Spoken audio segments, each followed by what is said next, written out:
Hey, it's Annie with your latest tech update. How much does your team care about good cybersecurity in your business? Your people probably do care, but many employees don't.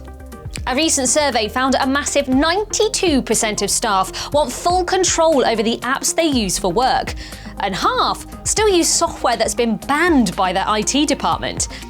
The problem started in the pandemic, when employees needed to get the job done any way they could, and 2 years later, they still want that same control. It puts business owners in a tricky position. Blocking apps shows a lack of trust, but ignoring it could lead to a massive data breach or another security problem.